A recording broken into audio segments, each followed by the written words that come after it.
welcome to our class and our workshop on growing blackberries at home. Hopefully everybody was able to get logged on here. I just wanted to go through a couple little important points here. There we go, a couple housekeeping points. So if anybody has any questions, we have everybody's microphones and cameras turned off except for the presenters. So if you look at the very bottom of your screen, you see a little box that says chat. Go ahead and use the chat box and type in your questions. We'll go through the questions because when each person is presenting and it has a PowerPoint up, it's very, very difficult to be able to see the questions and answer them as you're going through. So we'll go through, and after each section, we'll go ahead and answer the questions for that section. And then we have time at the very, very end for more questions also. So everybody who registered for this class is going to get 3 little blackberry plants. You can pick them up this coming Saturday, November 13th, from our Master Gardener Nursery.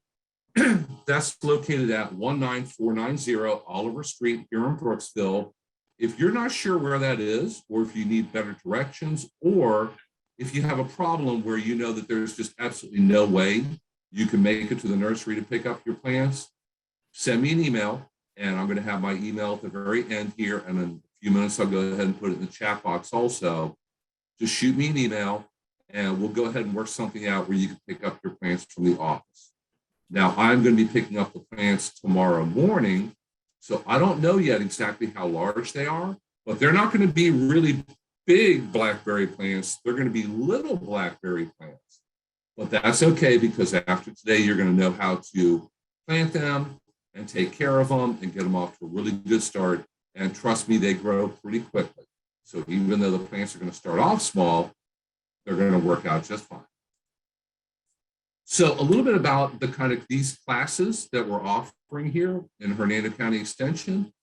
We're really focused on helping residents to improve their own personal and family food systems. I know that there's been a lot of interest in this and concerns, especially since the COVID-19 pandemic started. So for, I guess it's been a good 2 years at this point, we've been putting a much larger focus on putting together classes where people can actually learn how to grow something that they're going to be able to eat.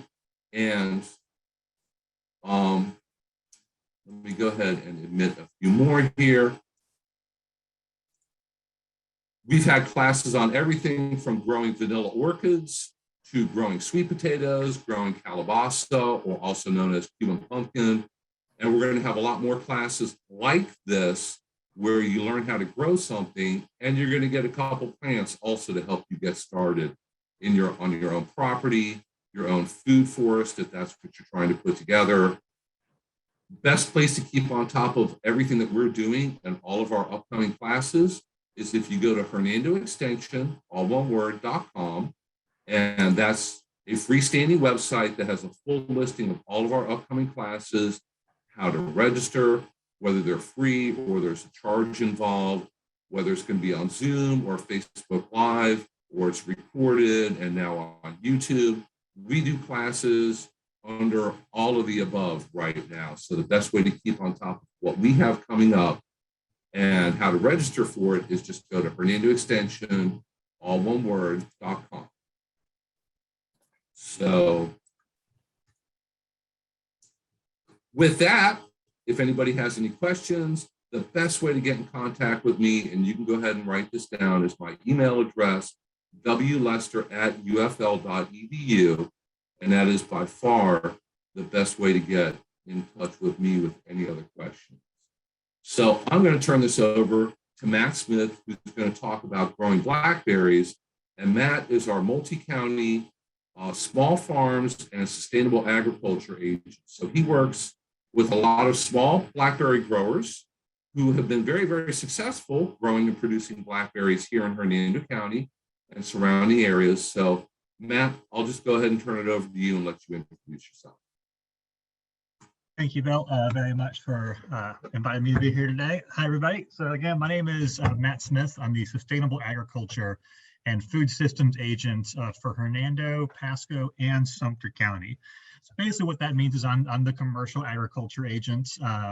If it's something that you can plant in the ground and make money off of it, I'm the person needs off to. So I go around to farms in the area and I just help them to become both more environmentally and economically sustainable. Again, it's a pleasure to be here today. I do work with several blackberry growers in the area. It's a crop that can be a little bit challenging at times, but one that can definitely provide a lot of enjoyment both to the professional grower and also the home gardener as well. So we'll talk about a couple of things today because it's a pretty broad topic, just growing blueberries, and we have 20 minutes to get through all of it. So we'll start out mainly on the variety selection area. So we'll first talk about kind of a general overview of what a blackberry plant is, some of its quirks with it, different considerations for like what kind of varieties you would get and why. And then we'll talk about two different kinds of fruiting varieties of blackberries. They're called floricane fruiting and primocane fruiting. And I'll explain what all those are. Next, we'll talk about the actual site preparation. So considerations on where you should put the blueberries. Is the land already good for it? Is it going to need a little bit of tweaking? And some information on the bed preparation. We'll also touch a little bit on trellis construction in that section. We'll have a whole section on the establishment, so actually getting the plants in the ground. And then finally, we'll go over some care tips and tricks with these. So we'll talk about irrigation, fertilization, weeding, and pruning. So as we talked about in that last slide there, okay, primocanes and floricanes, what are these? What are canes to begin with? So blackberries, they have a large size kind of crown, so big structure underground. And from that crown, they will send up several strong woody stems that are called canes. And those canes will then have lateral branches. And on those lateral branches is where we're going to find all of our leaves and all of our fruits.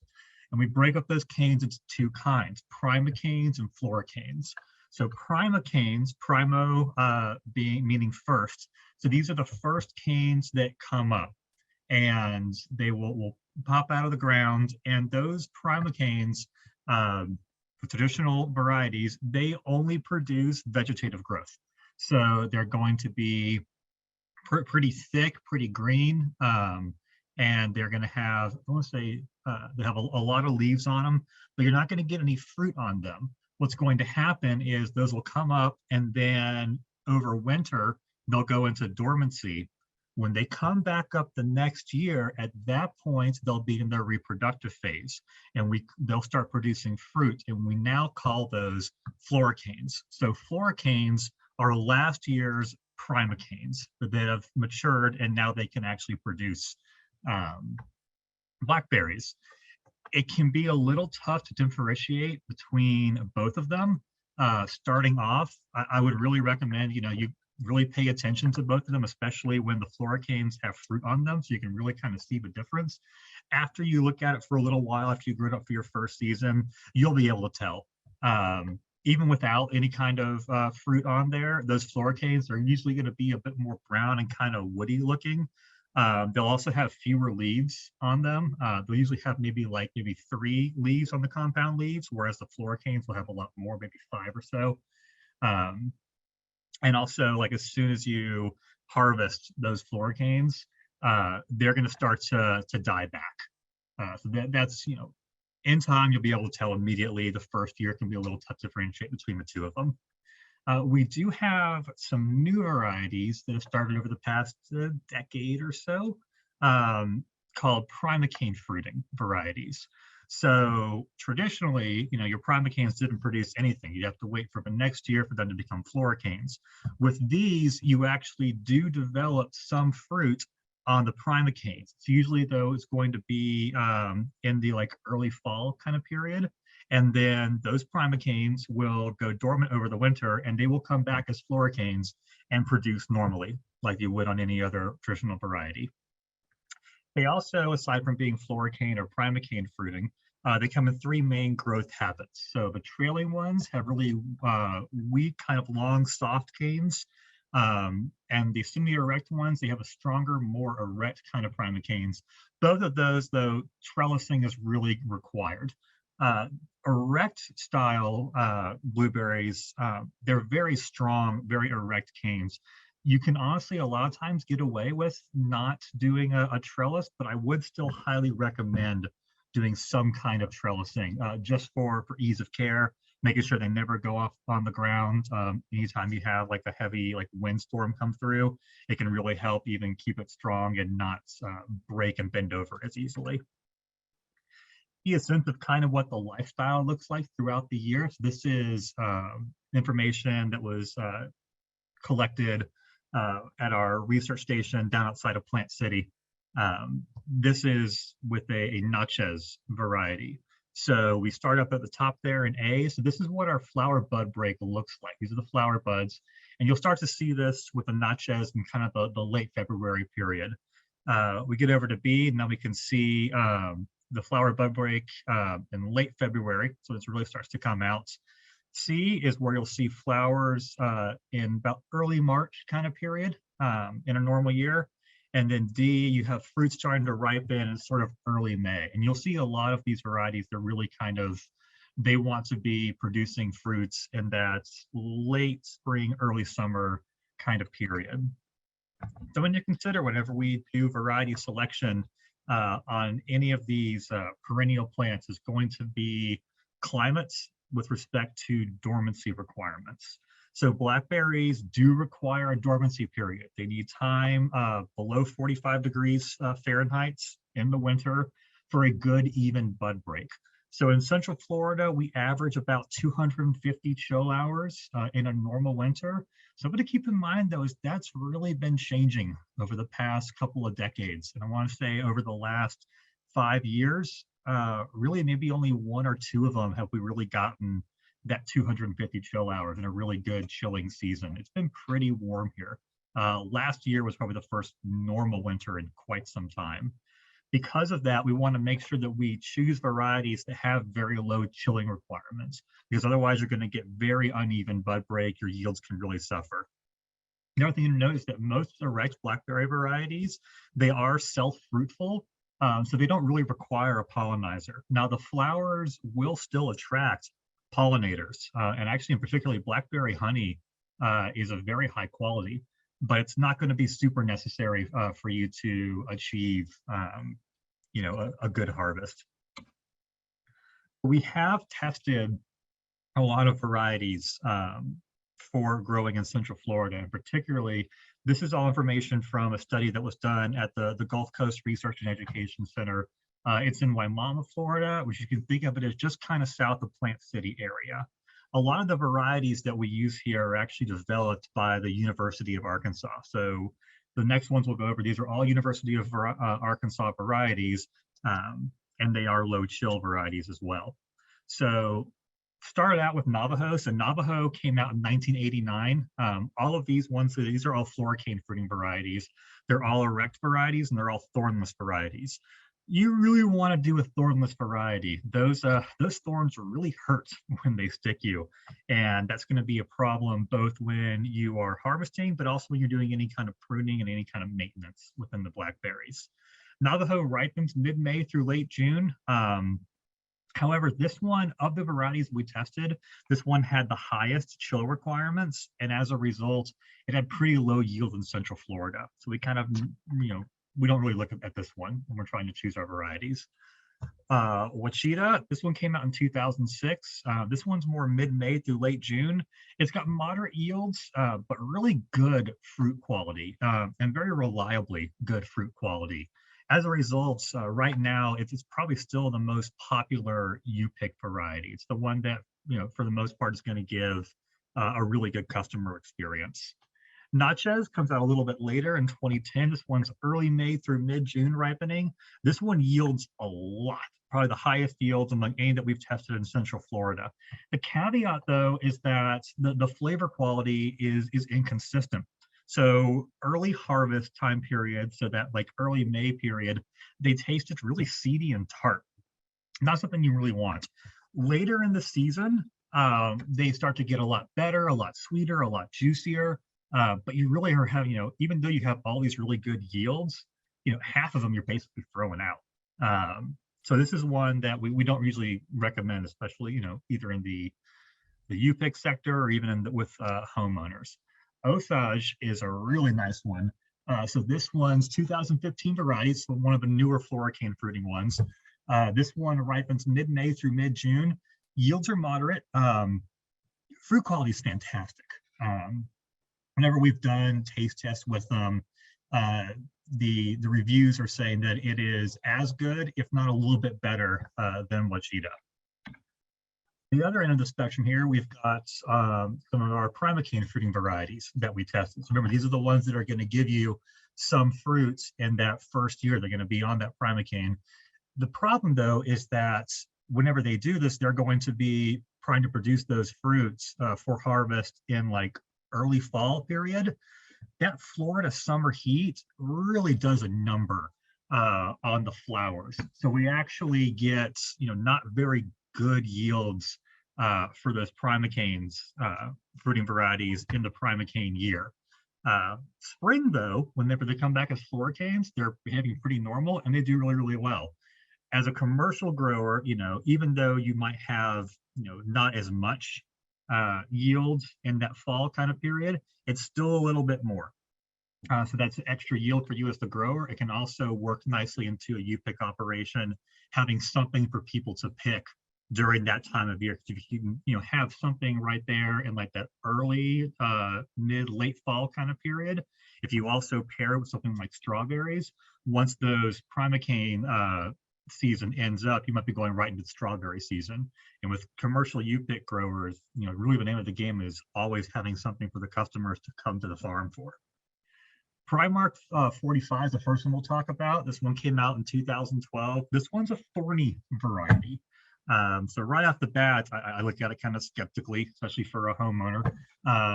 It ripens on the primocane, on the floricane time period with the spring harvest, early May through about mid-June. So it goes a little later. It does have really good yield and have really good flavor. The issue, of course, is the thorns. They can really be a challenge to work with, and honestly, to the point that you're not super happy to go out there and tend to your blackberry plants. Primark Freedom is awesome. So this one came out in 2014. It's the first thornless primocane fruiting variety. It wants to be harvested in about late April through early June. Really great fruit, really large, really high quality and high yields. We actually do recommend this one for our larger scale commercial producers. Last one we'll talk about is Primark Traveler, 2016 variety. Thornless and erect, so there's another thornless variety. This one's more mid-May, early May through mid-June kind of harvest period.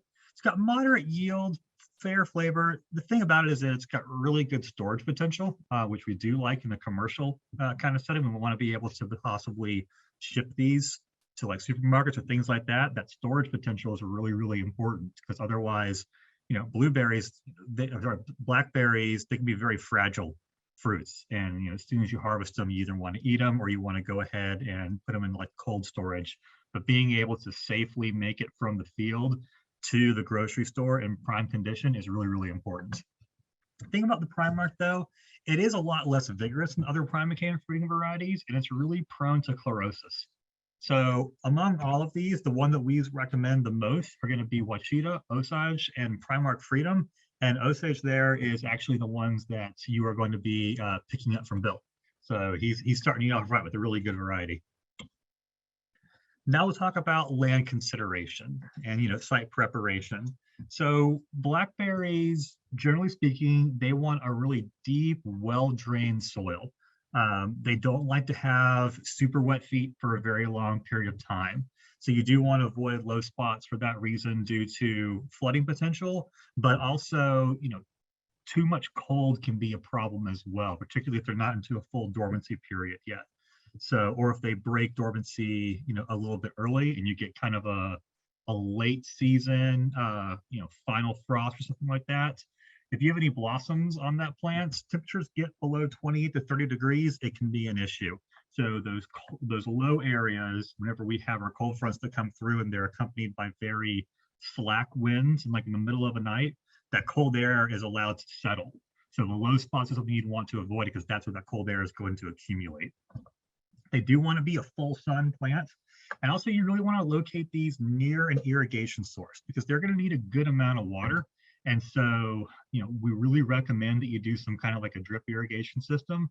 Last thing you want is to be tripping over this thing every time you go walking out in the lawn or in the garden area. So near the irrigation source is going to be really, really helpful for you long term. Your ideal soil conditions, it likes a slightly acidic soil. So a pH between 5.5 to 6.5. It also really likes a good deal of organic matter, about 2 to 4% or so. So if you can incorporate like some compost or something like that into the planting area, that'll be really helpful. It's also something where, I do suggest that you get some kind of a soil test done if you haven't already. But, otherwise, a few handfuls of compost in while you're planting, that should be able to help you out. Another thing too, really important, well before planting, you want to go ahead and eliminate weeds. We'll talk about weed care a little later on in the presentation, but getting all the weeds wiped out from that site is very, very important to your long-term success. I also do really recommend you construct a trellis. We have two examples up here. The first one is an eye trellis. This one is the simplest design. It is a single post that goes up, and then you've got wires at about the 3-foot mark and the 5-foot mark, and you can either clip the plants onto here or you can kind of weave them between them. One of the issues there that we have with the eye trellis is that, remember, you're going to have primocanes and floricanes. And so your first year, you'll have your primocanes that come up to weave them nice and through. Remember, they're going to stay there for the next season. So the next season, those become floricanes, but you're still going to have new primocanes that come out. And since these are all nicely woven into here right now, it's really going to force those new primocanes away from the trellis area and into the row. So it can be a little more difficult actually to manage in the long run, even though it's a simpler trellis to construct. This 2-wire trellis here down at the bottom is going to be one of the most common in commercial operations. So this one has a lot more lateral space in there. So it allows a bit better management of the primocanes and the floricanes. You even have some people, what they'll do is they will train the primocanes up one side of it, and they'll train the floricanes up the other side of it. And this can actually be really helpful.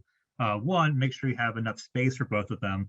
But two, this way, if your floricanes are all on one side and the primocanes are all on the other side, one, it makes it easier to distinguish between the two of them. And secondly, it can actually be, it can be a lot easier later in the season when we get to pruning. We'll get to pruning last. These things can be pretty heavy. So you want to use about 11 to 12 gauge high tensile corrosion resistant wire for that top wire. Corrosion resistant for both of them. 14 gauge for the lower one. But definitely, this is Florida. If it's not raining, it's humid. So corrosion resistance is going to be a really, really big deal. The other thing too is that these things, because they can put on a lot of weight, you'll want your end post down here, set it in at a 60-degree angle. What this is actually going to do is, since you'll have a bunch of weight on this top wire here, it's going to be dragging it down and we'll be trying to pull this post into the row. If you have an anchor down here and your post here, that's actually going to be at a 60-degree angle. When that happens, it actually ends up transferring the force down into the ground. And even though you have weight pulling this trellis down, at that same time, because this is at an angle, it'll be actually trying to force that post further into the ground. And that's why we set these things at an angle, to provide a lot more strength.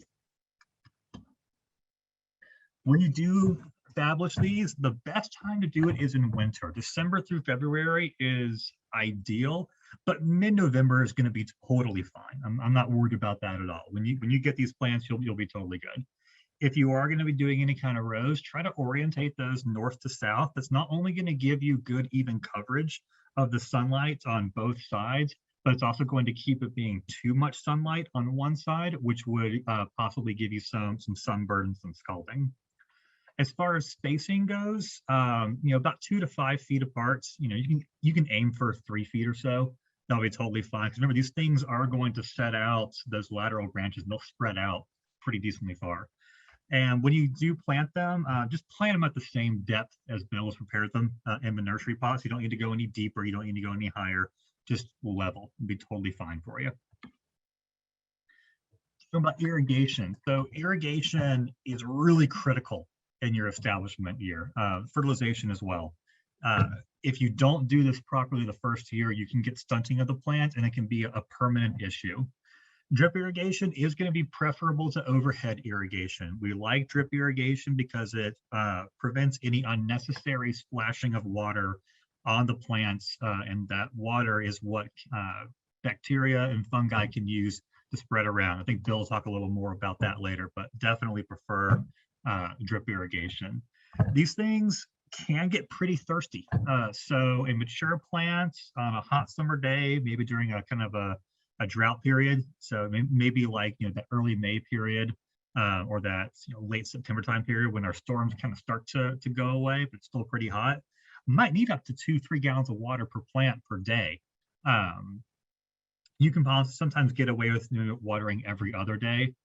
Just check the soil and make sure it never fully really dries out. You don't want it to be super soggy because you don't like that wet feet, but you do want to remain a little bit moist. Because I actually, yes, the research says that these things hate, really wet conditions, but actually in the field, I've seen them perform really, really good in some areas that can traditionally be pretty wet. And honestly, a lot of times, I'll sometimes see places that try to do blackberries and blueberries.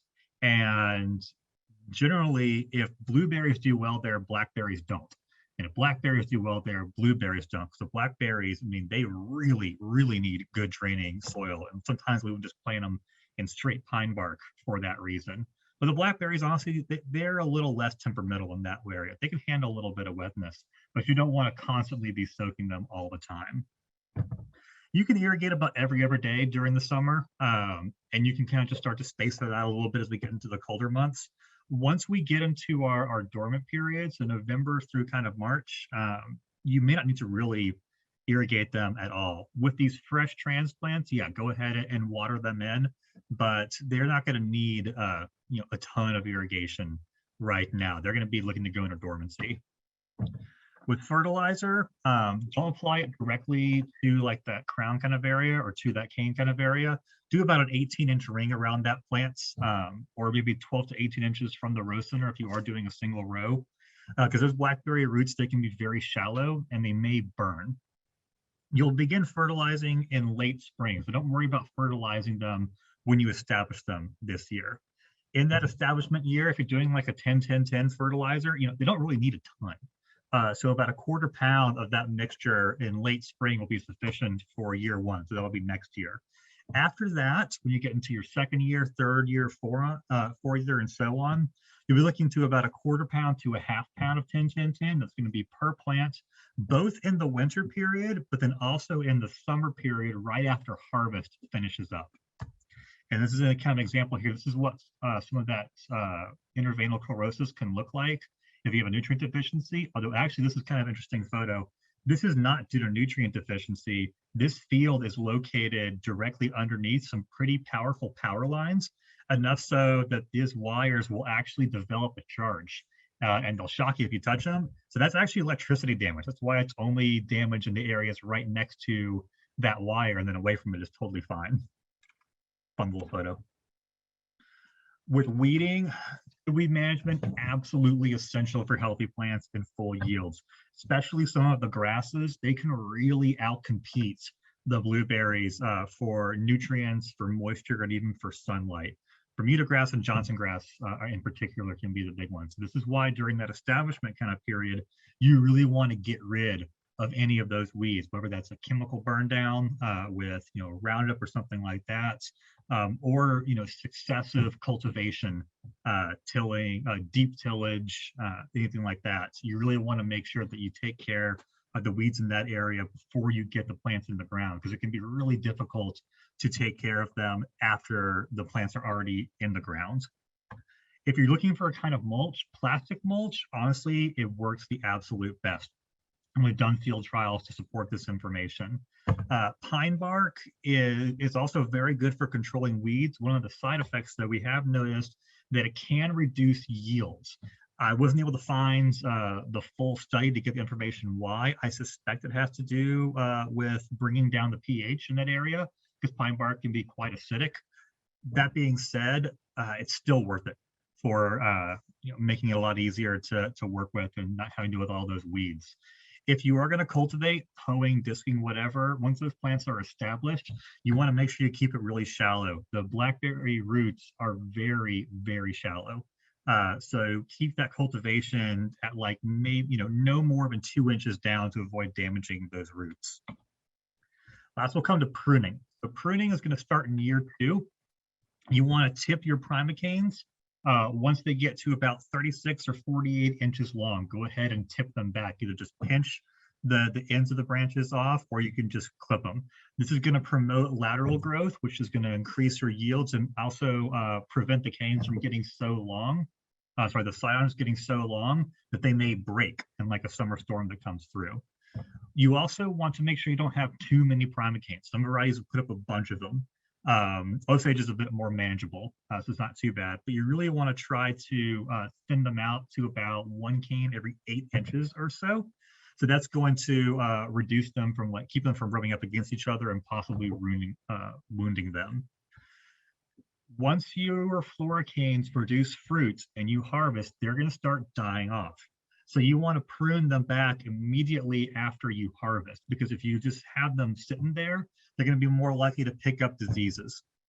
So you want to prune them off, those floricanes, and then remove them. Don't leave them in that area. Don't even try to mulch them back into the field. Throw them out, burn them, whatever's best for you, but get them out of the area, because they can be a potential disease source.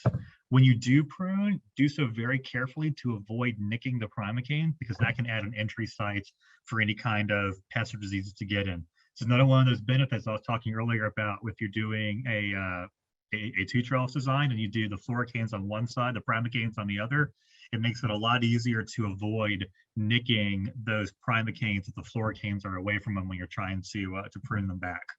And then finally, when you get into the wintertime period, go ahead and prune those laterals back 12 to 18 inches. That'll really help you get a good start in the spring when they start flushing again. So we went through a lot really quickly, but just sort of putting it all together. Blackberries can be a bit more challenging than some of the other garden crops, but they can really be very rewarding and a heck of a lot of fun. Just want to make sure that you take the time to really plan out that site and really get it ready for before you put the blackberries into it.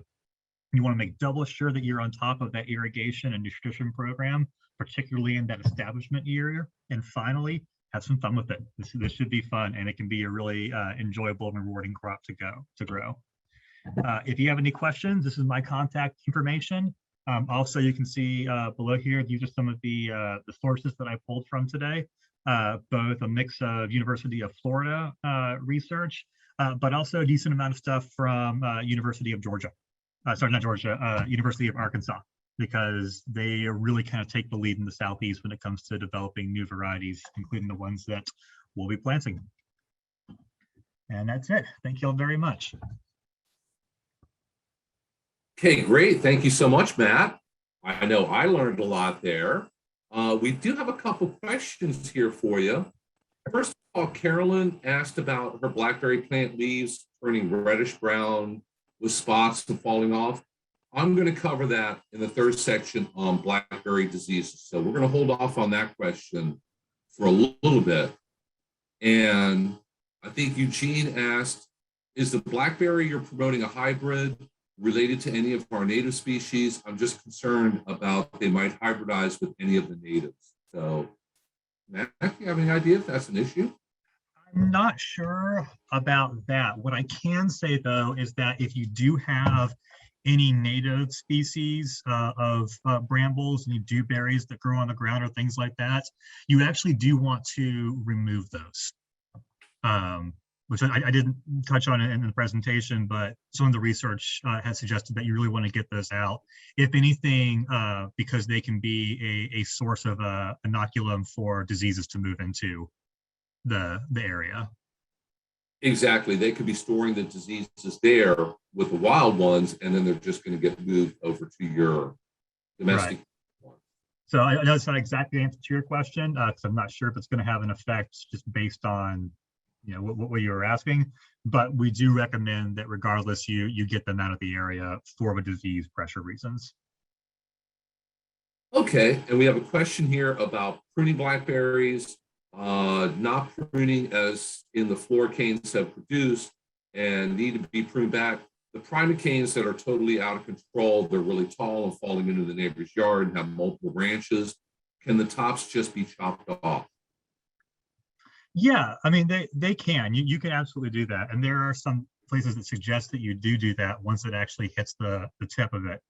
Um, and then again, the primocanes, you can tip them there when they're going up, and then you also want to make sure that you tip those laterals whenever they get to about 36 to 48 inches, and that'll promote some better branching along there. And then, the next year, they're going to be floricanes, and after that, go ahead and remove them entirely.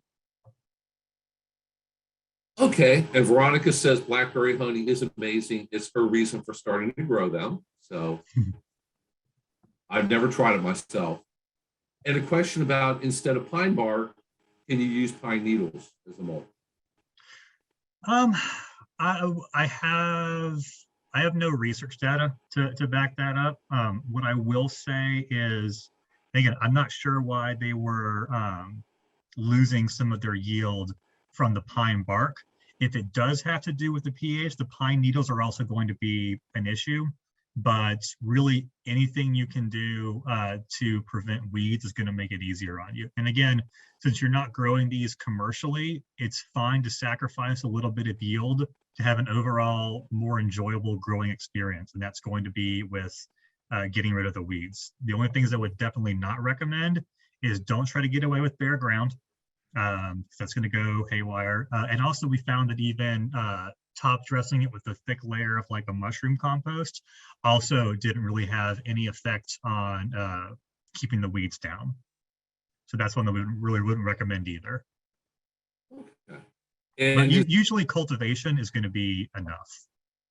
okay. If you don't have any kind of mulch, you can kind of cultivate, and you can get away with that for the early part of the season. But once we start getting into those warmer months, you're really going to want to have some mulch down, because it's going to be a nonstop with the hoeing. And also, the more that you hoe, the higher chance that you have to possibly nick some of those roots that are pretty shallow. Is there any kind of living mulch that you know of that could be used? We have a question. There are some recommendations for, like, some cover crops or things like that. But I did not find any. I don't know of any ones that have been really trialed here on research sites in Florida. Okay, and Shannon asked, so we should prune the floor canes all the way down? Yeah. Okay. The floor canes, after they produce, you can bring them all the way down. And Scott wants to know, how do we find the varieties mentioned? Online. You can find just about anything online nowadays. Yeah, absolutely. These are all going to be available. There's one that they trialed as well over at the research station, but I didn't add it because it's not available yet. It's still in field trial right now.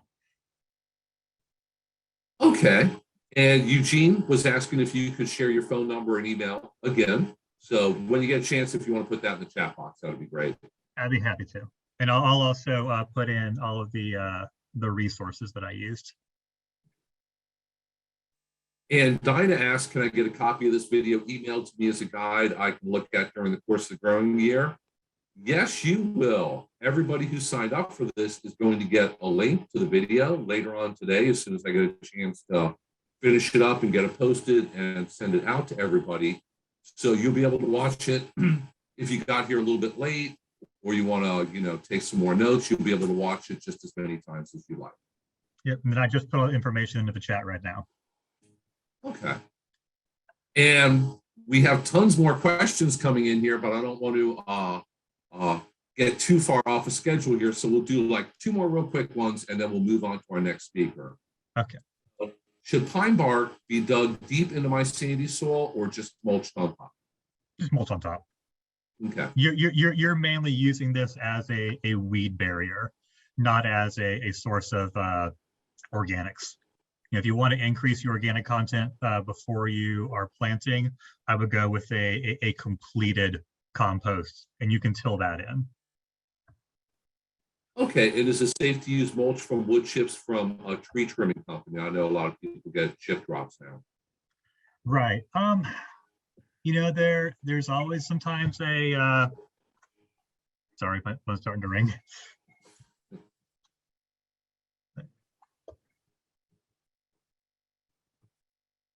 Wish we had mutes on these.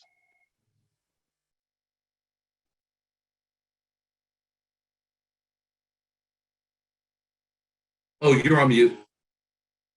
Thanks. Yeah, I was trying to keep the beeping from the off.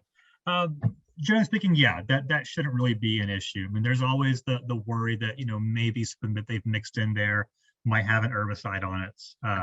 But for the most part, I've not heard any of those issues. I don't know, Bill, if you've ever gotten calls from people who've had that issue where they used a municipal and there was a problem, but otherwise, no, I wouldn't be worried Generally, about no. Yeah, I wouldn't be worried No. about putting any kind of wood chips out there like that. Other than those wood chips can sometimes have Roundup invasives and trash and a little bit of everything in it, so you need to be careful. Yeah. Okay, let's go ahead and move on. Our next speaker is Dr. Oscar Leiber, who, when I was still attending University of Florida, was one of my instructors. He's professor and program leader for the fruit and vegetable entomology department, and he works with integrated pest management, which is looking at different various food and fruit crops and all the different pests that can be a problem with them and how to best deal with them, other than just going to a big box store, getting a gallon of insecticide and just having at it. So, Dr. Leiber, thank you so much for coming here today, and you should be able to screen share. And I'll just go ahead and turn it over to you and let you talk about some of the different common pests that you're going to encounter when you start growing blackberries here in Central Florida. Thank you, Bill. Let me just go and share my screen first here. Do you see my screen? Yeah, I can see it. If you want to, You want to go to the show, right? Start or from beginning. Is it show? Do you see the first slide, blueberry insect pest management? Yeah, but Yes, I see the first one. Okay. All right. So good afternoon. Again, my name is Oscar Leiber. I'm a professor in the entomology and nematology department, and I work mostly with fruits and vegetables. And I do quite a bit of research on finding alternatives to pesticides, as opposed to spraying a bunch of toxic pesticide to control your pest. So today I would be talking to you mostly about some alternatives that you can potentially try. And whenever I list a pesticide, you can actually go down to Home Depot or Lowe's and actually buy the pesticide because it's labeled for organic use. These are very or relatively safe pesticides, so that you can go into any organic store and buy these pesticides. I had one slide here, which is basically an introduction, just showing you blackberries are a major small fruit crop in the United States, and it has a value of about $50 million. And the majority of the blackberries are grown in the northwestern part of the country, Oregon, and but in terms of production, Mexico is the leading producer in the world in terms of blackberry production. And to get into what I'm talking about now is about pests. And when I talk about pests, I'm talking about insect and mite species. So there are a number of different insect and mite pests, and notice I'm saying insect and mites because they're different. I think most entomologists and general horticulturists knows that, but I'm going to try to be as simple as possible. But insects and mites are different, and I'm discussing them separately. So there are a lot of insects and mites that do affect blackberries, and what I've done here today is to mention some of the most important ones. And I have some of them listed here, and I have them in order of infestation in blackberries. For example, the first thing you have here is the Florida flower thrips, and just focus on the local name or the common name, Florida flower thrips. And this is one of the pests that you will see very early in the season. And then you have the blackberry midge, and shortly after thrips left the field, you'll find midges in the field, or in some cases. And then you have the broad mite, and then you have spotted wing Drosophila, and the spotted wing Drosophila, people call it SWD. This one affects the fruit. And then sometimes you have stink bugs. Fortunately for us down here in Florida, we don't have the brown marmorated stink bugs. You probably have heard a lot about this one, the brown marmorated stink bug. Even though it's probably within the state, in terms of infestation, it's relatively low. The one that we have here is a brown stink bug, which is completely different to the brown marmorated stink bug. And we also have the redneck cane borer. This is a borer that is widespread throughout the entire Southeast. So I'm going to take some time and talk about each one of these pests and also some other pests and see how we can control these relatively safe without using conventional pesticides. So the first one I'm going to talk about is the flower thrips. Again, it's called the Florida flower thrips. And we have done a lot of work looking at what we call the species complex in Florida. And the one that shows up most often in blackberries is the Florida flower thrips. What it does, it feeds, as you can see some flowers here in the next picture. And these flowers were fed upon by flower thrips. And you can see the black spots in some cases on the flowers here, because what it does, what the thrips does, it feed on the reproductive part of the flower, what we call the part of the flower that is engaged in reproduction. The pistil, the style, in the case of male flower, the anthers, and so forth. All the reproductive part of the flower, the thrips tend to feed on, and it interferes, obviously, with fruit development, because the flower would eventually develop into a fruit. And sometimes when you do have fruit development, the fruit is deformed, or they're relatively small in terms of its size. So what we try to do is to manage the thrips population before the population gets too high. And again, there are several species of thrips, flower thrips, but the one that occurs most often is the Florida flower thrips. In terms of monitoring for this, and this is part of the management program, is to know exactly when the thrips are in the field. You can see a white sticky card here, which is hung on the trellis. And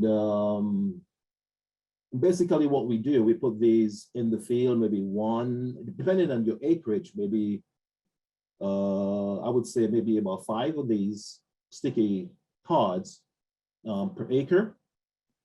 And if you have, like 50 acres, then you probably may want to reduce the density of traps that you have in the field. But these sticky traps, I'm recommending the white one for now, because you can see the thrips on the white background much easier than if you use a blue background or yellow background. One of the problems with the yellow background also, it tends to attract a lot of beneficial insects. So we have always recommended the white one.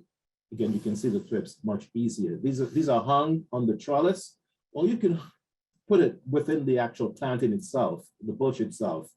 And you want to check these at least once per week. And a lot of these yellow cards, they tend to have boxes in them, small lines or boxes in them. And if we are finding more than 30 within the actual bush itself, you want to do something in terms of managing the thrips population. You can also sample the thrips by collecting flowers and shaking the contents of the flower on a white background. And if you do that, and you're finding more than 5 of those thrips on the white card, on the white background, you also want to do something about it. Again, from the flowers, if you're finding more than 5, you want to do something about it. And if you're finding more than 30 of these cards in 1 week, you want to do something about it as well too. This is just showing you when this work was done in Citro, which is very close to Ocala, Florida. And we were finding high population of thrips in April, just before fruit development or fruit initiation. You tend to, when the flowers are in bloom, you tend to find high population of thrips. And Florida is probably a very good state where you find very high population of thrips because of the subtropical nature of the climate here in Florida. Again, in April, we found the most, and you can see, if you look at the graph here, we have the population of thrips here, the dates when we were finding them at the bottom on the x-axis. And then we have the adults, and then we have the larvae. You can see that a lot of adults, which is in the black line here, were recorded from April all the way down to about the middle of May. We were finding high population of thrips. And again, if the population gets too high, it's going to interfere with your fruit development. Larval thrips is also very important because the larvae eventually develops into adults. So you want to manage your adults and also your larval thrips population. This is just a list of cultivars that we did some monitoring in a few years ago. You can see, I think some of these cultivars were mentioned by the previous speaker, Smith. And you can see that in terms of the adults, we did not see much differences in terms with the cultivars. We did not see much differences. But the larval thrips population, it appears as if Kiowa, Chicota, Chickasaw, and maybe to some extent Natchez had relatively high population in comparison with Arapahoe. What does this tell you? That if you're living in Florida and you're purchasing cultivars for planting and thrips are a big problem, which it is in Florida, you want to be very careful as to the selection process. And you may want to go with those cultivars that harbor less thrips in the field. In terms of management, again, we don't really do a lot of pesticides. I don't advocate a lot of pesticides. So this is a bug. It's a beneficial bug we have here. It's called the minute parrot bug. And the way we encourage this bug is by doing 2 things. One, we don't use any toxic pesticide, because if we use any kind of toxic pesticide, it also kills this beneficial insect. The second thing we can do is to plant flowering plants, and some flowering plants tend to harbor the minute parrot bug. But the most important thing is not to use toxic pesticides, because this insect is very susceptible to those toxic pesticides. And I think I have a slide, probably not here. I had a slide talking about when this minute parrot bug is very common in the field. What happened? You tend to have high peaks in your thrips population, and shortly after the population gets to a certain level, then you'll have the minute parrot bug developing and becomes established in the field. And so what is going to happen in the final analysis is that the minute parrot bug is going to suppress the population of thrips. You will see these pesticides. I'm actually giving you the names, which is Pyganic, and you can go to any store in town, any hardware store in town and buy these products. Pyganic, and it's basically pyrethrins from the family Compositae, and the family of the genus of plant that it came from is Chrysanthemums. And these pesticide cause a rapid knockdown in insect population, especially things like thrips and so forth, and eventually death. This compound is very expensive, but it's really effective. It's called Entrust, and it's part of what we call the spinosad group.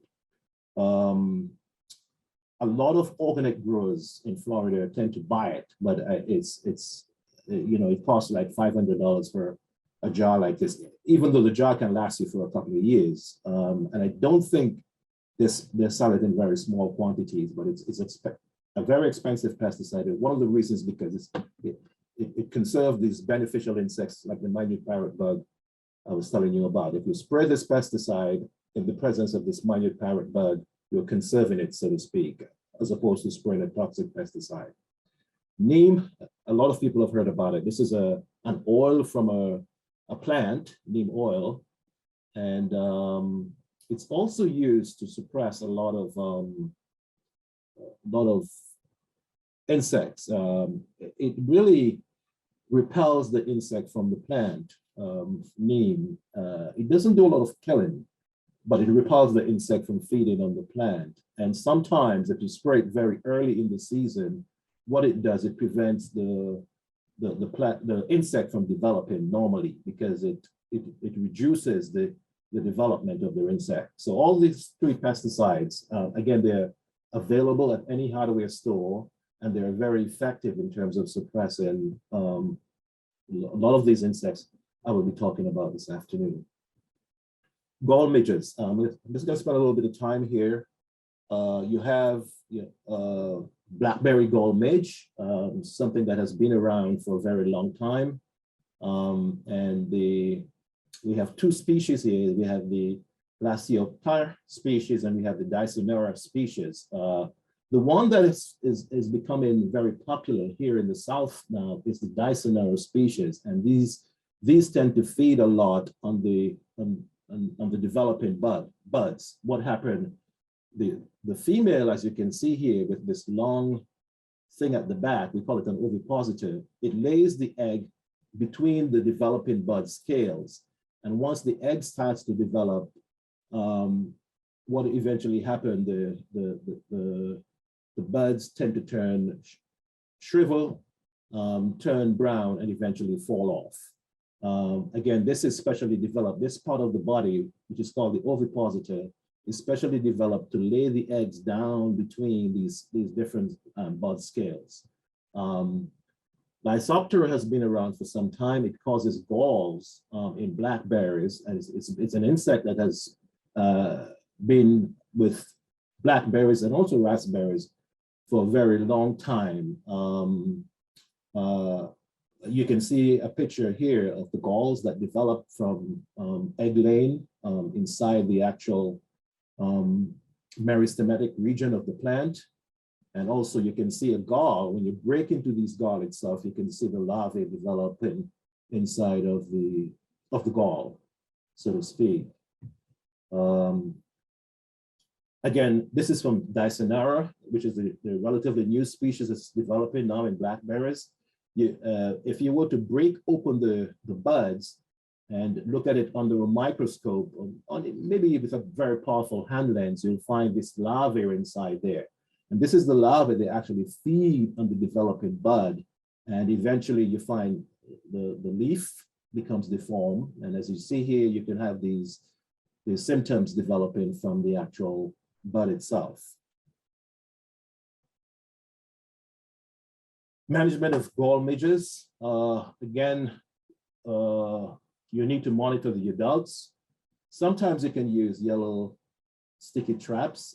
Some people say that this doesn't work too well. There are other types of traps, which we call bucket traps, that are available that can be used also to monitor the adults.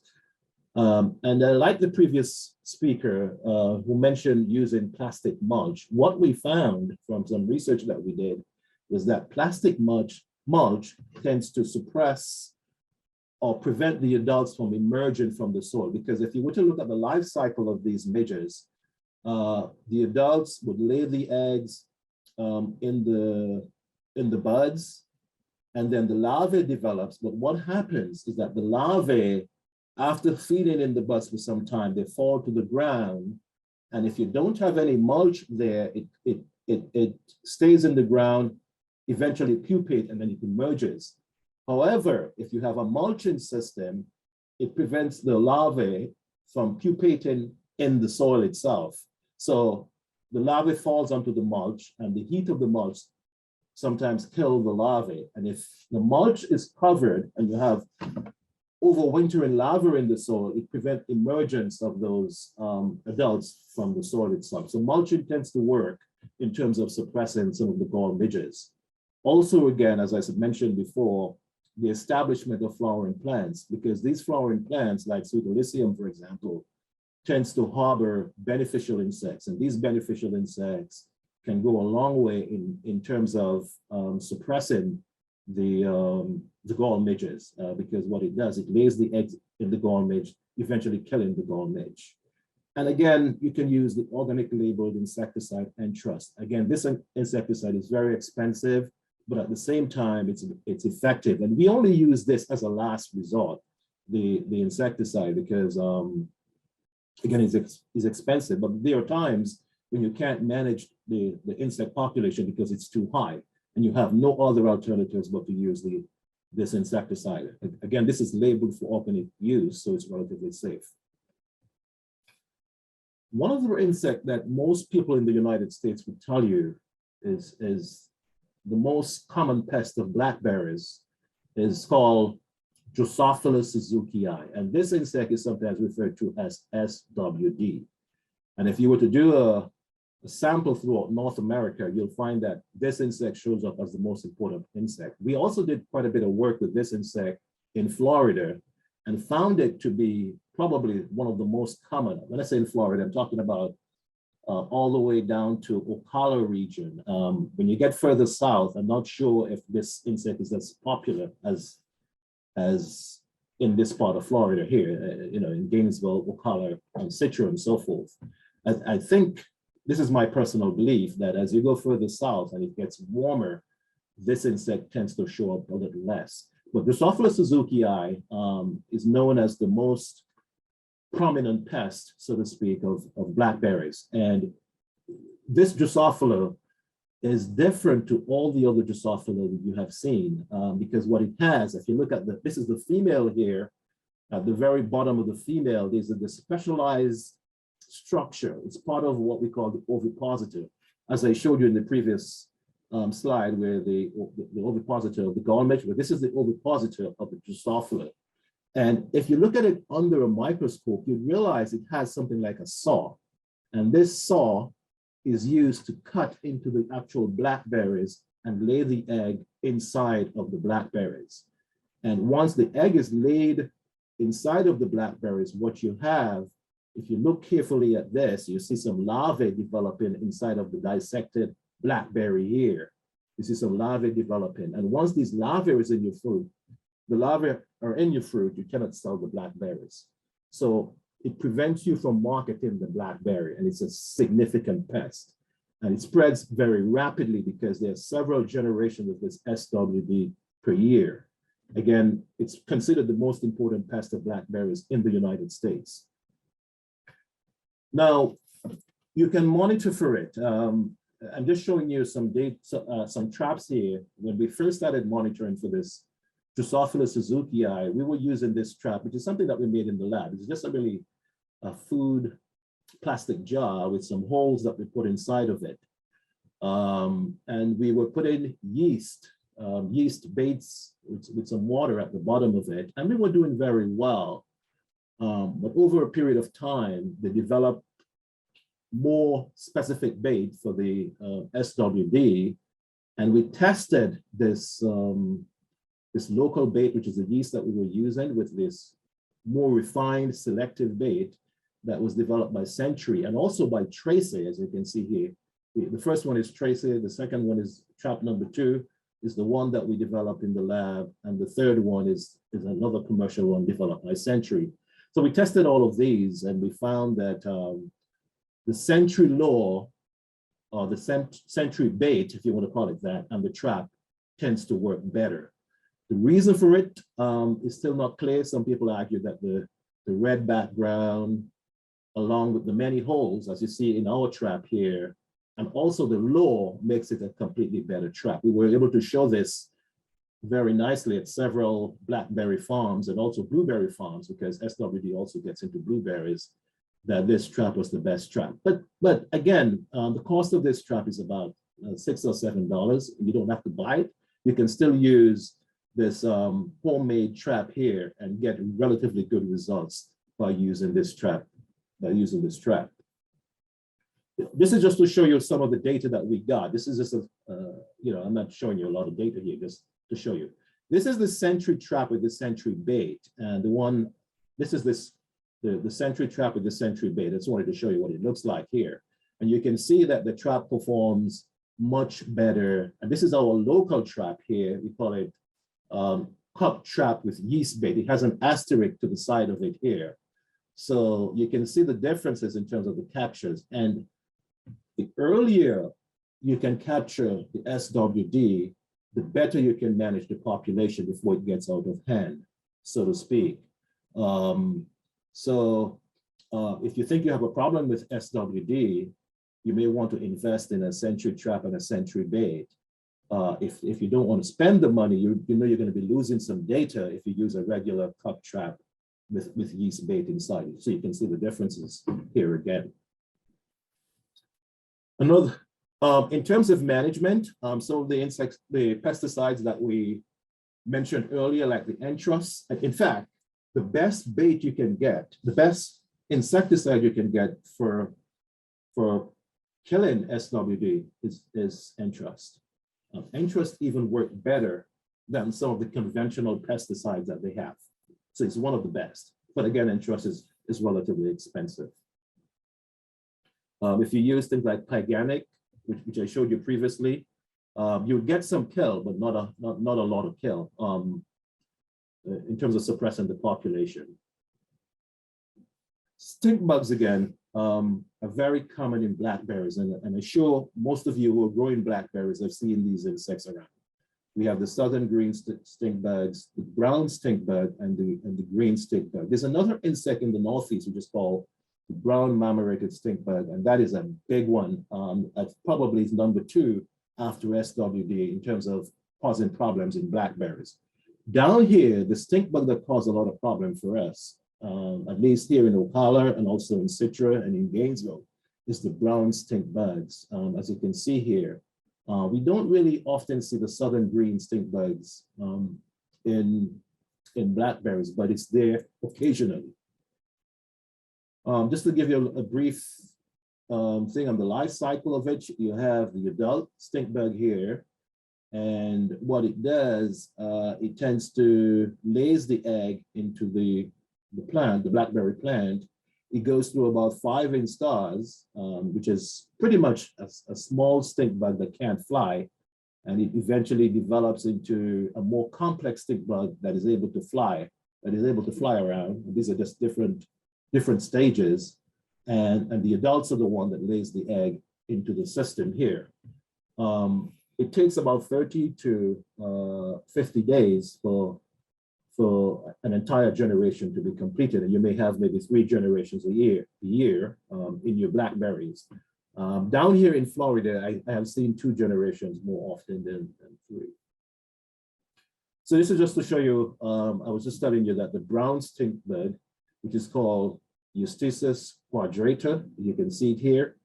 These are the different species that we found in blackberries, and this is from sampling blackberries over and over again. You can see that the brown stink bug was the most popular one that we found. 38% of the stink bugs that we found in blackberries were the brown stink bugs. Okay, but we also found other species, as you can see here.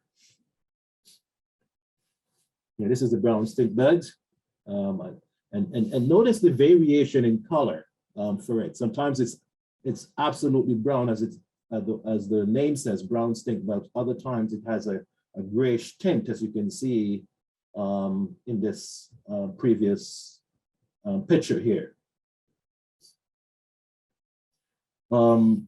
Again, what it does, if you were to examine the mouth parts of these brown stink bugs, you'll find that it has what we call a piercing, sucking mouth parts, and they use this to pierce into the blackberry and suck all of the juices and so forth. This can actually result in what we call deformed blackberries, and not only deformed, but smaller blackberries. And all of these blackberries tends to be unmarketable. You can monitor stink bugs. The trap that works very well for monitoring stink bugs is, and this is something you can make very easily. It's just almost like a cone here. We tend to paint this black or yellow. For some reason, based on the research that we have done, it tends to, stink bugs like this as you put this within the blackberry plant in itself. There's a pheromone you can also buy for these stink bugs, and all the different species tend to have a different pheromone. There's one for the brown stink bug, but it doesn't work as well as the one for the green stink bug. But again, you can put one or two of these in your planting, the blackberry planting, and you can monitor the population of it. Again, if you're going to build these traps, you have to paint them either yellow, bright yellow, as you can see here, or black.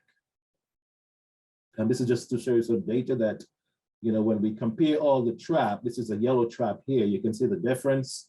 This is the Satura tube.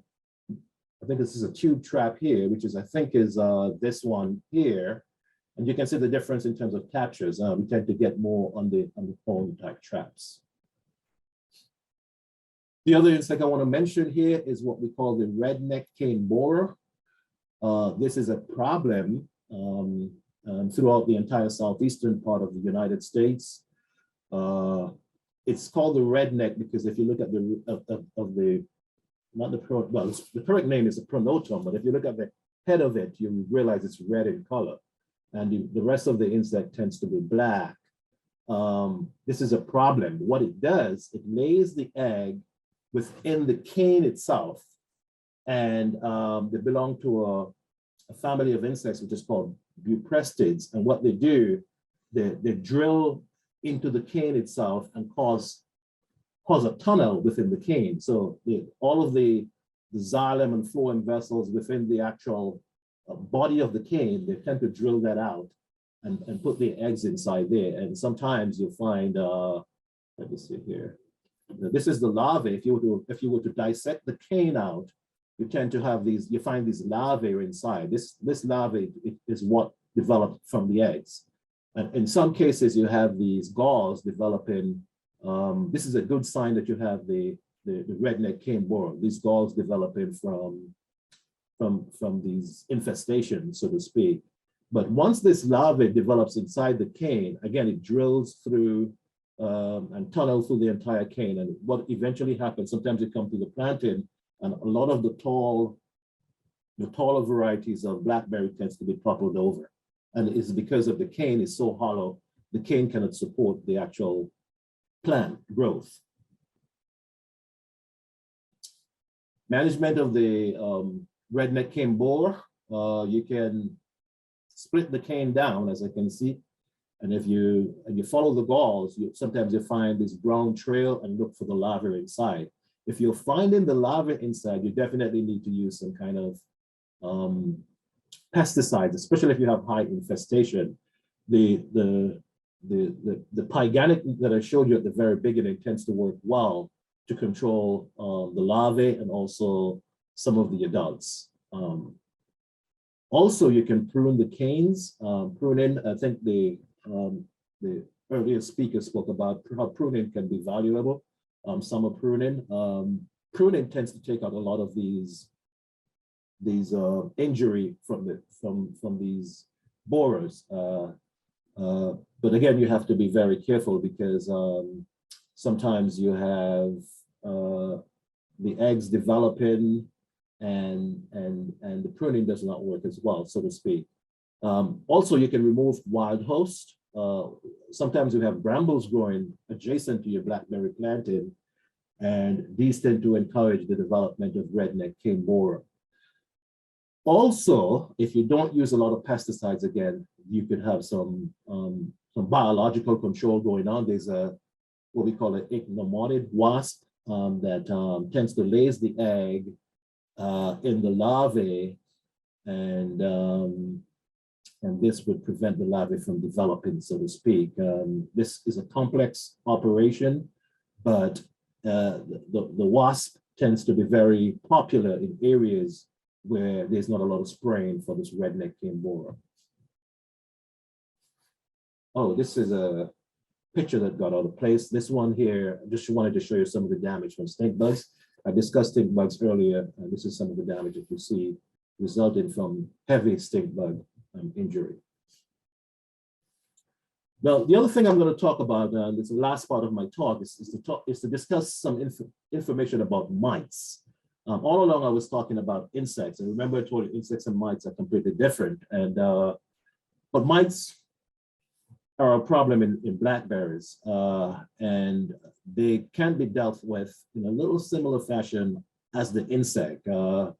One of the things that we did, because this wasn't done neither in Florida nor Georgia, is that we surveyed quite a bit of the organic and conventional blackberry growers. I think we did about 10 farms in Florida and Georgia to determine if there are mites that feed on the plants, and also if there are beneficial mites that in the system. So we wanted to see mites feeding on blackberries and beneficial mites that can feed on these mites that are feeding on the blackberries. And the second thing that we wanted to do is to look at biological control. Are there predatory mites within the system or beneficial mites in the system that we can use to control some of these mites feeding on the blackberries? And the very last thing we wanted to do is to compare the beneficial mites, it's called Neosilius californicus, to control the beneficial mites with a pesticide, which is a standard pesticide that growers use to control mites in blackberries. So this is the area that we surveyed, which is a very extensive area. You look from all the way down in Orlando up to southeast Georgia, we were looking at, I think it's Orlando to Brookfield, Georgia. And the survey was carried out from June all the way until October. We went to the field twice per month when we were doing this. And we spent a couple of hours in the field sampling for these mites. The varieties that we look at, or the cultivars that we look at, you can see the list here. All of the cultivars that the previous speaker spoke about. And you can see some of the characteristics of these cultivars. Some of them are erect, some of them have thorns, some of them don't have thorns, and so forth. And the way we sample these plants is that if you had 0 to 50 plants on your planting, we sampled all of the plants. If you had 51 to 200, we sampled only 50 plants. If you had a very big acreage of blackberries, 201 to 400 plants, we sampled only 60 plants. More than 400, we did 20% of the plants. And this took us pretty much all afternoon when we were doing this work. The lady that actually did most of the work, the lady who was working for me, is called Rana. I'm just showing her in the picture sampling blackberry fields. I think this is down in Central Florida because we were down in Orlando doing this work as well. And we collected leaves, 20 leaves per plant. We collected these leaves, put them into jars with ethanol, and then we mounted them in the laboratory and looked to see exactly what species they were. And we asked DPI, the Division of Plant Industry, to help us with some of the identification. And basically, I don't want you to look at this, but just wanted to show you that we found a lot of beneficial mites. That's one of the things that was very advantageous for us from doing this work, because we found a ton of beneficial mites. I'm not going to go through the names and so forth because this is not important to you, but we found mites from 1, 2, 3, 4, 5 different families. But the important thing here, the reason why I'm showing you this slide, is that those growers who were growing blackberries organically, we found twice as many, or more than twice as many, beneficial mites on their planting compared to those that were growing blackberries conventionally. You see down here 23 on conventional versus on the organic we found 57. And this was really good news for us because it tells us that a lot of the spraying that the conventional growers were doing were really damaging a lot of the beneficial mites on their planting. We also found mites that actually fed on the plants, or what we call phytophagous mites. Those that, things like what I showed you before, those that actually feed on the plants. And again, there were higher population of these mites that fed on the plants in the organic than the conventional farm. So one of the things that we do, as I told you, we wanted to see if we could use a beneficial mite, which is called Neocelis californicus, to control some of this phytophagous mites, or the mites that feed on the plants, and to compare that with a pesticide that growers use. So, and again, don't pay a lot of attention, I'm just going to explain this to you. So the pesticide that we use is called Agrimec. The beneficial mite is called Neocelis californicus, and then we looked at some plots that were not treated with anything at all. And basically what we found was that, and you can see during the first week, there were no differences. In the second week, we started to see some differences, whereby the beneficial mites perform just as well as the pesticide. And this was very surprising for us, is that over a period of time, over a period of, I think it was 7 weeks here, what happened, the beneficial mites performed better than the pesticide. And in this case, we sprayed the pesticide 3 times, and we release the beneficial mites 2 times. And overall, what we found, that the beneficial mites tend to work better than the pesticide itself. So this gives you some of the results here that you can see. You can see that where we did not apply any pesticide at all, there was a high population of mites in the field where we did not apply any pesticides. Where we used the beneficial mites, you can see there was a slight reduction over the use of a pesticide. So from this experiment, we started advocating the use of these beneficial mites in blackberries. And not only for the adults, motards are referred to as adults, but also for the young ones, and also for the eggs. We got almost pretty much the same results. So these beneficial mites that we are purchasing and releasing tends to work very well in reducing mite population in blackberries. So just to summarize here, we found 5 families of beneficial mites, and we found twice as many mites in the organic versus the conventional, twice as many mite species. And this is not important, but I'm just sharing this with you. More females than males mites were recorded on the organic farm and the conventional farm. And the beneficial mite was consistently, this is the most important thing here, the beneficial mite was consistently the most effective treatment in reducing mite population. So what we plan to do now, we wanted to find out if we can use these beneficial mites along with some of the beneficial, what you call pesticides, or we call them reduced risk pesticides, to see if we can release them at the same time. Because sometimes if you spray these reduced risk, even though they're labeled for organic use, with the beneficials, these reduced risk pesticide tends to kill the beneficial. So we're doing some work right now trying to figure out if we can do this. And the other thing that we want to do is to look at susceptibility of some of these cultivars and to determine which one is more susceptible to these phytophagous or those plant feeding mites that we find in the field. And we also want to look at things like cultural control, in other words, using pruning and also using mulch to see if they can control these mites in the field as well. And this is my lab here, my current lab. Just wanted to say thank you for allowing me to present this information to you guys today. I thank you. I think that's my last slide. Okay, great. Thank you, Dr. Liber. That was interesting. I definitely learned a lot. Yeah. It's great to see that you and others are working with blackberries up there to help figure out and identify the problems and finding a less toxic way to deal with it, so that, you know, homeowners and people can be successful growing blackberries. We have 2 questions on here though. Yep.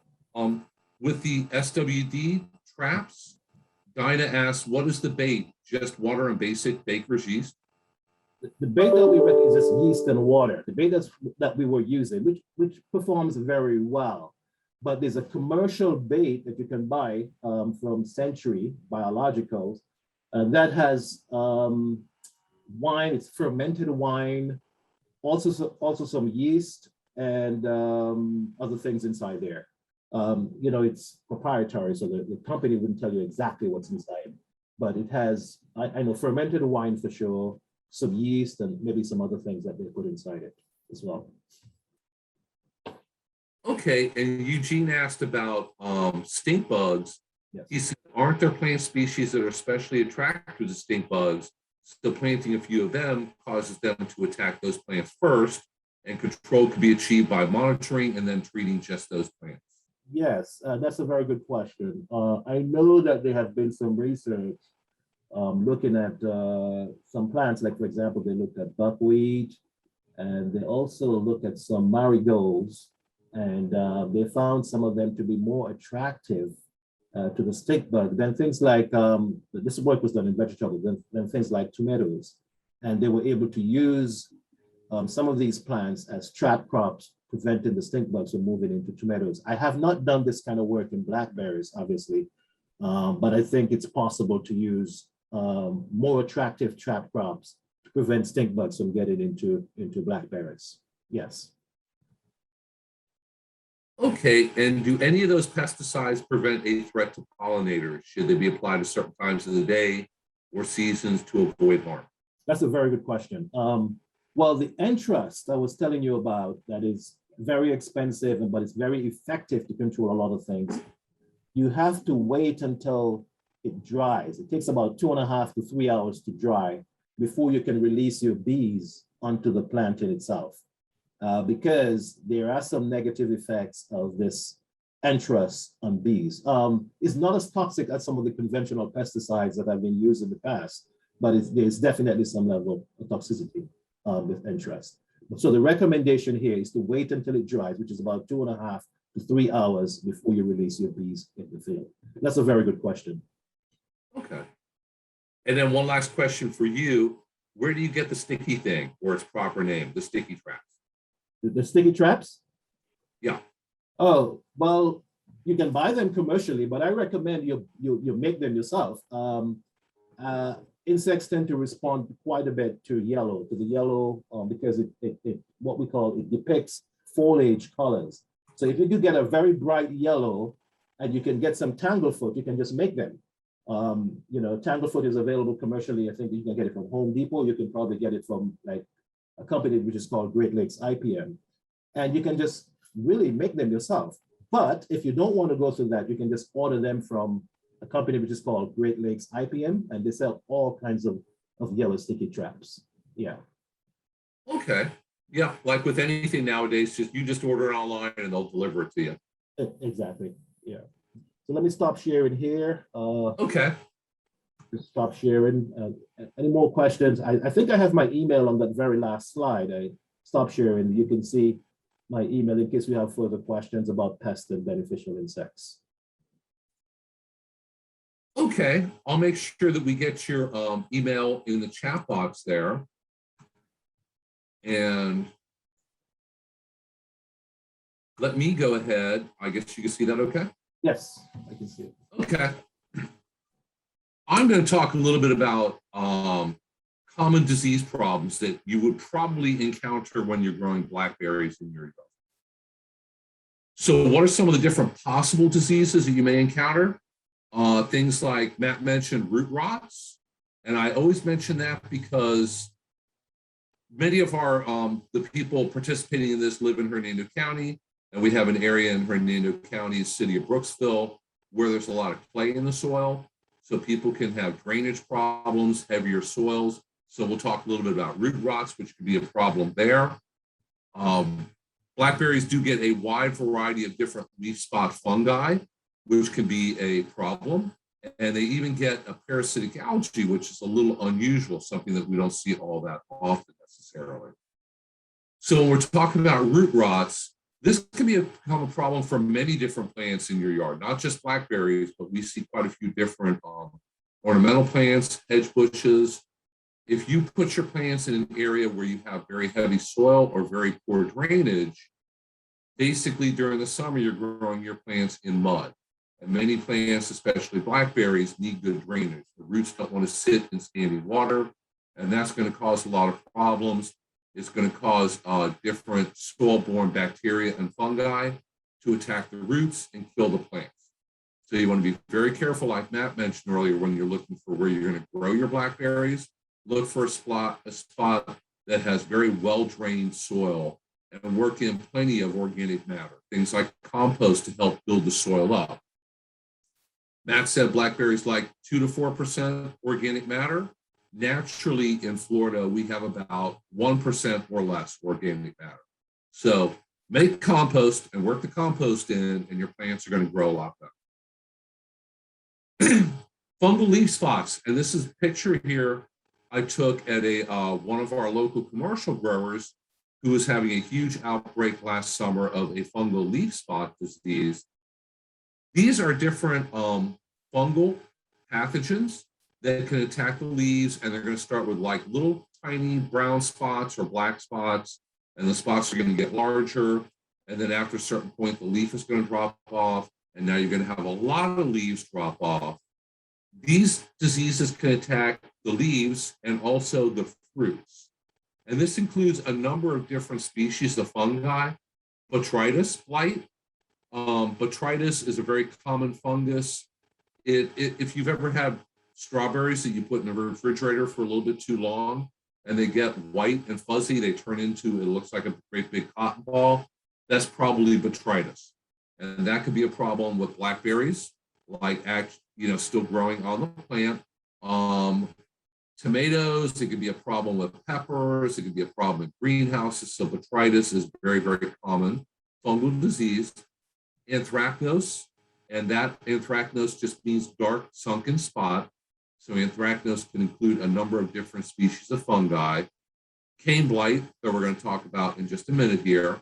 And these are all much more common during the summer months, because you have to remember fungi really like certain conditions to grow in and thrive and spread all over your plants. They like it when the weather is warm. They like it when it's warm during the day and warm at night. They generally like very high humidity, and they like plenty of free water or wetness or actual standing water on the leaves. And when does that happen here in Central Florida? During the summer. So that's why we have a lot more problems with these fungal diseases in the summer than you would during the very, very early spring, maybe the late fall, maybe the winter. And blackberries are so susceptible to a number of these different diseases that you probably really want to consider going on some kind of regular fungicide program. And we can give you a lot more information on this. We can give you a list of all the fungicides that are labeled for blackberries. But to grow blackberries and just plant them and kind of let them go wild and go on their own and take care of themselves rarely happens. You're going to very, very commonly have fungal leaf spot problems.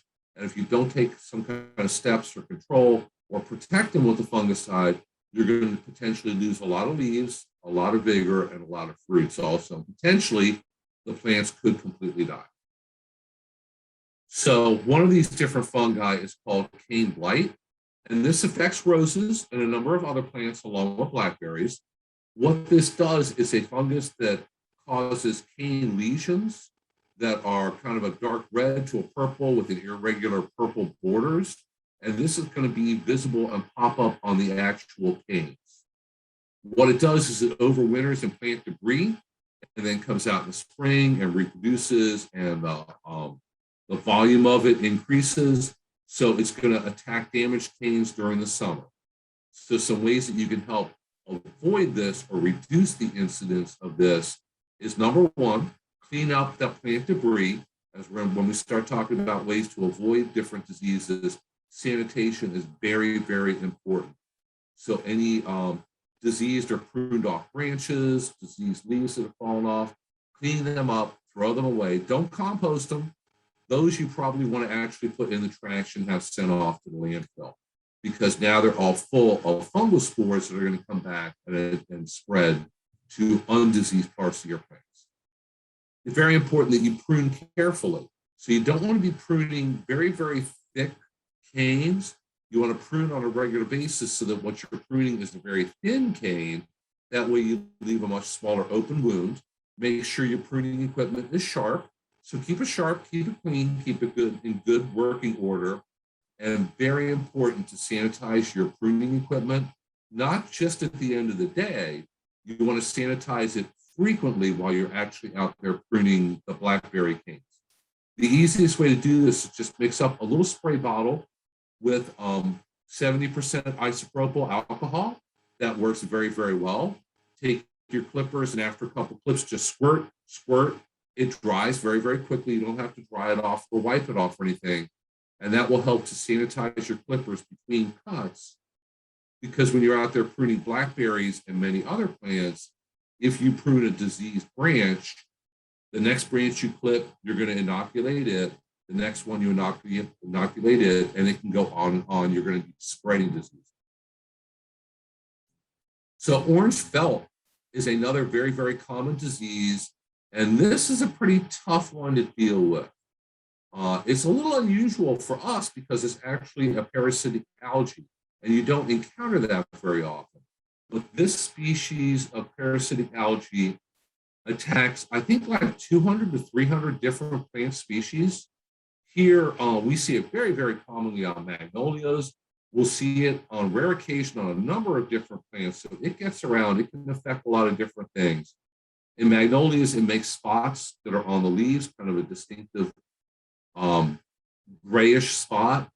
But on blackberries, it's going to create fuzzy orange patches on the canes.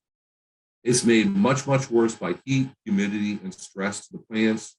So this tells you that it's probably going to be the biggest problem during the summer when the heat and humidity are unavoidable. And you really want to try to grow healthy plants, keep them properly irrigated, not too much, not too little, to try to reduce the amount of stress on them.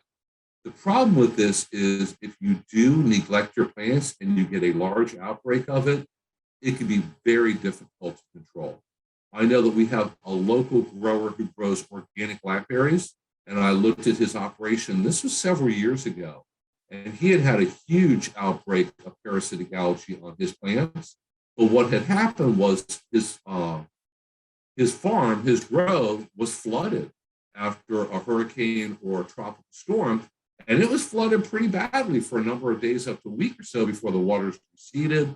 And he had a huge outbreak of this disease, and it took him years and replacing a lot of the plants to finally get it under control. So this is a tough one to deal with. So if you're wondering, well, how do I deal with diseases and how do I kind of reduce the incidence of diseases? Or why do my plants even get diseases? And why does it seem like it's kind of bad at this time of year, but not as bad the other time of year? You have to look at something called a disease triangle. So this is something that we learn in plant pathology classes. What leads to increased plant diseases in any given planting or grove or farm or garden? And you have to have three things to have plant diseases. Number one, you have to have a host. You have to have a plant that can actually possibly catch the disease. And blackberries, all the different varieties, are susceptible to a number of different diseases, all the ones that I mentioned already. Any blackberries that you grow are susceptible to them. You also have to have the actual disease on your property. Now, fungi form spores, and a lot of times they'll just blow in the wind. So if you think you can protect your plants in your yard, you really can't, because a lot of these diseases, they blow in the wind, they travel through the air, they travel through moving water. You can help reduce the problem. I already mentioned that if you have plants that are diseased, you're pruning the diseased parts off, the leaves turn brown and fall off. If you clean them up and dispose of them, that helps reduce the amount of pathogen that you have, but you're still going to have a certain amount of the pathogen. One thing that has a really big impact on it is the environment. So during the summer here in Central Florida, very warm day and night, very humid, rains a lot. That's absolutely perfect for raising fungi. So you're going to have much, much worse disease problems during the summer than you do during the rest of the year. Now, in Maz's disease pyramid, they also throw in the component of time. So if you have the perfect environment, a plant that can get a disease, and the disease present, if you add in enough time, you could potentially get a very, very large outbreak of disease, and it could get bad enough where it actually kills your plants. We do see that happen. So for managing plant diseases, and trust me, managing diseases is a much better plan and much easier to do than try to control them after they've already taken hold of your plants and you have a big outbreak. Managing them works a lot better. Remember, there's really no silver bullets, so people will contact our office and they'll send me pictures of completely dead plants. And they say, what can I spray on my plant to fix it? And many times it's nothing at this point. If you had asked us earlier, or if you caught the problem much earlier, sure, there's a lot of different things we could recommend. There's things that you could do, steps you could take to help the plant recover. If you let it get too far out of control, things are not going to work out very well. And there are very, very few silver bullets in life. One product, you can go to the store, spray it, and all your problems are solved. It's never quite that easy. Prevention is the best and by far the cheapest way to help control diseases. And then fungal pathogens can be controlled with fungicides, but you have to remember the fungicides are not a silver bullet, and there's limited number of fungicides that are available to homeowners, and they can help, but they are not the 100% cure-all. So some of the different cultural controls that you can use to help avoid plant diseases, and a number of these we've already kind of touched on already. Irrigation. So if you're looking at setting up irrigation for your blackberry plants, try to pick micro irrigation or drip hoses, because what they do is they just water the ground, they just water the roots, and they don't spray the leaves, because you want to try to keep your leaves as dry as you can. If you have overhead irrigation, and if you're in the habit of watering things late in the day or early in the evening or even overnight, now your leaves are wet all night long. And if the weather is fairly warm and you have fungal diseases out there, boom, you're going to have a huge outbreak of some kind of fungal disease. So try to keep those leaves dry, and a good way to do that is with proper irrigation. Now, during the summer, we can't control the weather or the rainfall. If it rains all night long, not much you can do about that. You just don't want to add to that problem. Sanitation, and we really can't stress that enough, cleaning up those spotted leaves that fall off, diseased canes, pruning out the diseased parts of the plant, and throwing them away. Either burn them if you're able to, if you live out in the country, or throw them in your regular household trash to completely get rid of them. Don't put them in your compost pile. Go ahead and get them off your property. Host resistance helps with a lot of different plants, but there's really no blackberry varieties that are particularly resistant to many of these different diseases yet. Proper pruning and airflow, like Matt talked about with pruning and trellising your plants, you really want to do that, because if you plant blackberries and just let them turn into a huge overgrown pile, when you get an outbreak of a fungal disease, it's going to spread like wildfire through the plants. If the plants are really dense and they don't get good airflow between the plants, it really favors fungal diseases. They're going to spread, they're going to move from leaf to leaf, from branch to branch, and very quickly it's going to be really hard for you to get that back under control. With any plants, if you prune them properly so that you get really good airflow through the plants, that helps keep the leaves drier and really goes a long way towards helping reduce the incidence of fungal disease. And then weed control and insect control, like Dr. Liebert kind of touched on, reducing any wild brambles and other weeds and things that are kind of closely related to blackberries on your property is going to help to reduce the number of overwintering or hiding insects that are just going to kind of move to your blackberries in the spring. And it also helps to reduce diseases. Many of these diseases will live happily and spend part of their lives on other plants. And then if you allow those plants and weeds to keep growing, will happily move to your plants in the spring once the conditions are perfect and your blackberries are up and growing and flowering really well. So like I mentioned, fungicides, and you may want to seriously consider getting on some kind of fungicide program, because blackberries really are one of those crops where you're probably going to need a fungicide at one point or another. Most fungicides are only good as protectants. So if all the leaves on your blackberry plants have spots on them, it's probably too late to apply a fungicide. You want to apply fungicides when your plants are still healthy before you have a big outbreak of fungal disease, and that way they protect the leaves and they're going to work the best. Fungicides, and especially almost all the ones that are available to homeowners, fungicide actually stays on the outside of the leaf and coats it and helps to protect it from fungi trying to break in and colonize the leaves. And there are a number of different ones that are available to homeowners, things like copper formulations, chlorothalonil, and the trade name for that is Daconil. I know that's commonly available at big box stores. Captan, Mancozeb, they're fungicides that have been used for many, many years and are very effective, but you have to use them preventatively. There are some systemic fungicides that they do make now, but I'm not sure how available they are to homeowners for you to actually be able to purchase and use. So if you have any other questions, please feel free to contact me or any of the other speakers here. If it's a really difficult question, I'm more than happy to just pass it on to Dr. Liebert or Matt to help you figure out, what your problem is and what the best steps are that you could take to help cure your problem.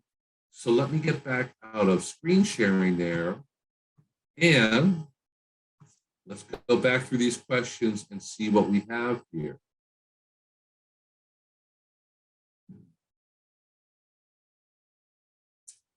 So we have a question, is there a better time of day to apply fungicide?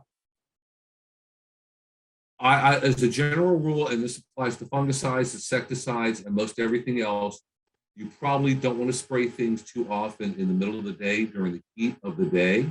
You want to spray them either very, very early or very late in the day. Dr. Liebert, you can probably correct me on this. If anything, you suspect that there's an issue, might be an issue of pollinators, you probably want to spray it very, very late in the day after the bees have already gone and left your plants.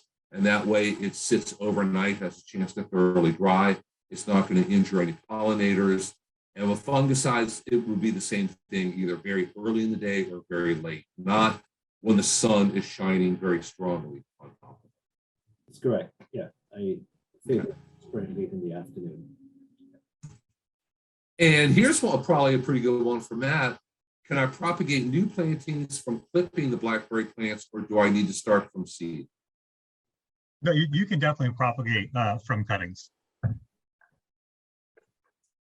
Okay, yeah, Mike, I believe that they root very, very easily. They do.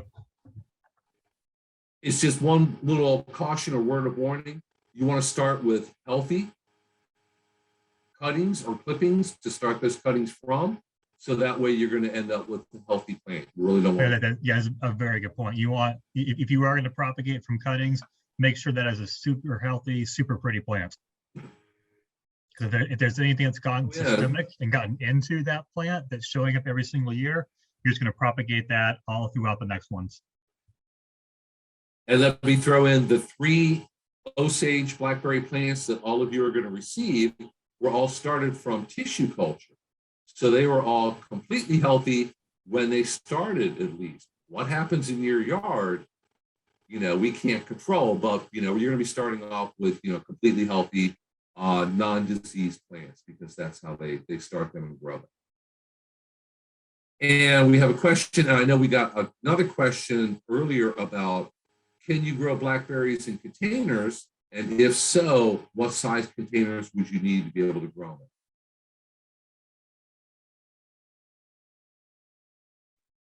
Any idea? Honestly, I'm not entirely sure. I never really worked with containerized. I'm trying to think. I'm not sure. I can take a look. Yeah, my guess is that you can grow blackberries in containers, but you need a large container for them to grow in because you really don't want to restrict those roots. So I would think definitely above a 5-gallon size container. And you can Oh, yeah, get, I was definitely about that. And especially if you aren't going to build a trellis, if anything, you just want some kind of like weight and support because those things are really going to branch out even above that pot. yeah, you can get creative. And I know that they do sell very large, attractive containers if that's what you want for your patio or your landscape. I would get a really large one, and you can also get the whiskey barrels that are cut in half. That's a nice large container also, and try growing them in them. But you're going to need to somehow string it up or trellis it, otherwise it's going to get really large, and you don't want it to fall over, in an afternoon storm or breeze or something. And Dr. Liebert, does releasing ladybugs or praying mantises help with pest control? Yes, it all depends on what you're trying to control. Ladybugs does work very well with things like aphids. Praying mantis tends to work well with maybe some species of midges. Yeah, but those insects that I discussed today, I would not recommend ladybugs or praying mantis for those insects that I discussed today. Yeah. Okay. And does it help to plant other varieties of blackberries nearby to help with pollination? What about brambles nearby aside from the cane bug? Got a question from Matt, I think. Yeah, because I know Matt mentioned, aren't most of these different varieties of blackberries that people might purchase and grow, aren't they self-fertile, so you don't need pollinate different varieties to pollinate them? Yeah, there's no, I haven't found any need for like any kind of like cross pollination or anything like that. They're self-fruiting varieties, and Osages. Okay. And what about brambles nearby aside from the cane bugs? So what are some of the bad things that wild blackberries and other wild brambles could cause in your patch? Well, wild blackberries, there are a host for things like SWD. I mean, we found more SWD, spotted winged Drosophila, in wild blackberries than we found in the plant in itself. So you have to be very careful with them. Yes. So it goes back to good sanitation, keeping your garden clean, your plants clean, keeping the area around you clean, under control. I think that's about all. Well, we've got one more kind of follow-up question on the growing in containers. Does the root system get too large to contain in a large pot? All depends on the size of the pot. I mean, the larger container you get, the larger the plant that you can grow in it. So it kind of depends on what exactly you have room for. And remember, the bigger the pot, the more soil you have to put into it and the heavier it's going to get. So keep that in mind also. And here's one for Dr. Liebert. Is there a problem with fungicides affecting bees and pollinators? Fungicides do affect pollination, if that's the question they're asking. Yes, you have to be very careful with fungicides as well, just like insecticides. Yes. Is that the question? Yes, that was. Will fungicides affect the bees and then therefore affect pollination? Definitely, yeah. Mm-hmm. And then Dr. Lester, I was able to find, I think on container plantings, this is from Oregon State, so it's not going to be the varieties that we are using, but at least something to work with. So yeah, I mean, they do definitely produce a heck of a root system. So they were saying if you are going to do a pretty deep rooting plant, so if you are going to use a container, it's going to be pretty solid. So you want about a 20 to 30 gallon container is the best kind of size. And then your potting mix needs to be really well draining. So the one that they recommended was 1 part perlite or pumice, 1 part finely ground bark, and 2 parts garden or potting soil.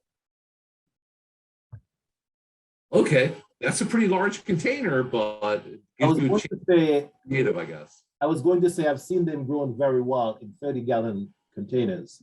But this is a commercial grower who's doing that, you know? Yeah. Okay. And I think we got two more questions here. Somebody asked about the plastic mulch. Is it the same as rubber mulch? And I can answer that one. No, it is not.